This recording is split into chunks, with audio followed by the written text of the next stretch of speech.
I already started. We're ready when you are. Oh, you already started? Yeah, I'm ready. Okay, cool. Go.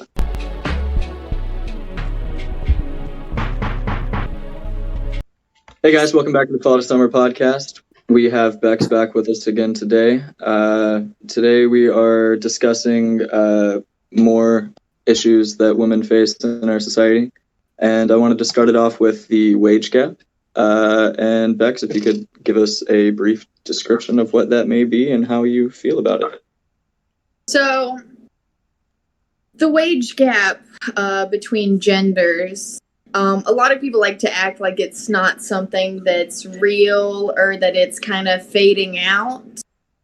But there was actually a calculation done by the census last year in 2019 that showed all women working full-time in the U.S., collectively more than 55 million full-time workers, earned an estimated $545.7 billion less than their male counterparts.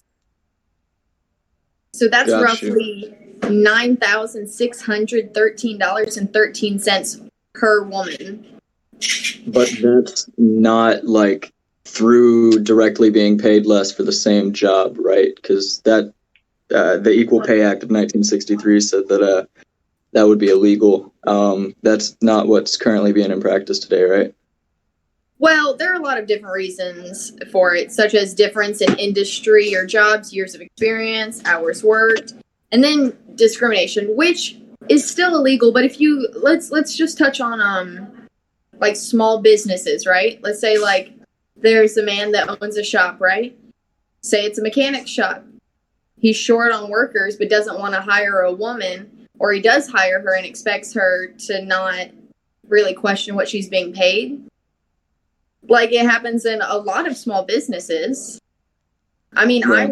I worked a corporate job, and I continuously had my managers attempting to pay me less or kind of hide the fact that I was being paid less. I was paid $30 under what all my male counterparts were being paid for over a month. And then when I finally figured out what the issue was and why I wasn't making as much as them, they were like, oh, well, it was an accident. We didn't mean to set your pay from what it was supposed to be at $50 to $20. That's absolutely ridiculous. No, what type of work was this? You said it was like a mechanic shop or something? Well, I did. Yeah, I worked at a mechanic shop and I made $3 less. But when I was working at a corporate job, I was working for a door knocking company selling DirecTV and stuff like that. I was selling cable and internet. Here's my question about the mechanic job. What did you do at the mechanic job? Were you like an oil change specialist or just like a receptionist? No, I refurbished headlights, replaced brake lines, stuff like that. I wasn't like switching engines or anything like that, but like I knew how to do what I did. And my coworkers I had a coworker that did the exact same job as me, and he made $3.50 more than I did. Okay. And I mean, okay, so for Caucasian male, for every $1 a Caucasian male gets, a Caucasian woman gets 79 cents per his dollar. An African American woman or a black woman makes 62 cents for every dollar. Hispanic or Latino make 54 cents for every dollar. Asian, 90 cents for every dollar. And Native American or Alaskan natives get 57 cents for every dollar the Caucasian male makes. Now, I want to use this kind of segue because you're doing the same exact job, but do you feel like in that, social circumstance, you were kind of, you were micromanaged, like more than your other male counterparts because you were kind of expected to do something? Well, It definitely took me a while to kind of try and figure it out, but another issue that arose when I brought up the pay and everything was I was informed, which I promptly left the job afterwards. I was informed that I was only hired as eye candy, that my training meant nothing to them. The fact that I knew what I was doing and I was good at what I did meant nothing to them. It just strictly was that, oh, you're pretty. It gives me an excuse to look at you if I hire you. And no one can and I can't get in trouble with anyone because it's my shop. And who said this? The manager or like the owner? Mm-hmm. Really? It was he owned the shop and he was the primary manager because it wasn't a big shop. But like a lot of my coworkers there were really nice and they were honest with me about what they were getting paid.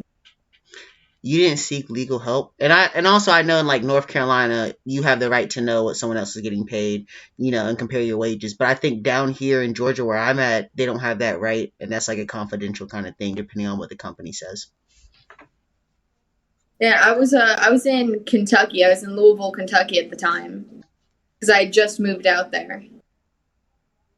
And I mean, it's definitely it's very hard to accept that you're not getting paid as much as someone who's doing the exact same job as you and not understanding why when your work is just as good or better. I mean, to a lot of people, it doesn't matter. You're telling all they care about. Other than the wage gap and being treated differently for same work and honestly just being overall sexualized, what other challenges do you feel like women face on a day-to-day basis that men don't? And what social expectations come with being a woman? So, I mean, there is an absurdly long list of expectations for women written by this male-dominated society, such as we should have the ideal body type. We should be skinny but curvy, smart and intelligent but submissive, beautiful but not concerned with beauty, well-dressed but don't take forever to get dressed, or a virgin but experienced. And I mean, since when does that's a great point. That should be killing me. I'm like, I mean, when does sexual experiences define in any way her identity? Well, in the male culture, I don't know. It's kind of flipped, It's like the less sexual experience you have, the more you're looked down upon, compared to, in your community, you're like, wow, the less you have the experience, you're like, okay, well, that's a nice woman. And then it gets over on our side, and you're like, well, dude, the fuck? You haven't had like 1,000 women in your life that have just blown through you, dog? What? Come on, dog. But at the end of the day, I feel as if either way, having more than like 30 partners in like 2 years makes you what I would call a slut. And I don't mind being a slut because I've had more than 30 partners in 2 years. And for sure, I'm a slut. But with that being said, I don't know. It's like men get all this grandeur and all this like, I guess, props for doing the same thing that a woman does, but then a woman gets like looked down upon for it. To the littlest thing, even just taking care of a baby. If like a male is a single parent compared to a woman being a single parent, they're like, oh my God, a male doing it? Bro, bravo. And then a woman, they're like, wow, over here hoeing around and doing all this other stuff. And I'm like, dude, what do you even mean? Everyone has these issues in life. It doesn't matter if it's a man or a woman being a single parent. You shouldn't be looked down upon for what you're doing out here. People have to get out here and get it, Yeah. What's weird is that starts off at such a young age too, because like whenever like little boys like look cute, like a very frequent thing that you hear is, oh, they're going to be little heartbreakers when they grow up or something along that line. Like it's expected of them to go out and like try to be with as many women as possible. Like that's already innately what makes you a man. My dad has taught me while growing up, and my mother has reinforced it, which is even weirder, that like until marriage, I'm not like confined to any relationship, and later on that's really gotten me in trouble for sure when I started, getting into some serious relationships, and I was like, I'm not confined to this. What? Get out of here. I can go do what I want, this type of stuff. But the fact that my parents even like both agreed upon, what, that's fine for a male to do is crazy, Yeah. I don't know.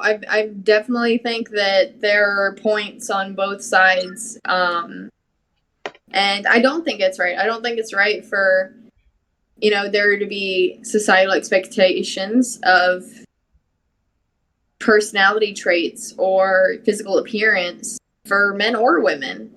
I mean, women we're expected to dress or talk or express ourselves in a feminine and very docile way without being oppressed, like we're considered a slut if we go back to someone back. So just let's talk about like me, right? Let's say that on a first date I go to the guy's house, nothing even happens, but like I go there and I'm considered a slut for going home with a guy on the first day, but I'm a prude if I reject the invitation. Yeah, it's a huge. There's a lot of double standards like that, especially when it comes to like whether like a female is kind of like expressing herself, or whether like she's basically being kind of told to kind of expose more of herself. There's a very fine line that women have to like walk.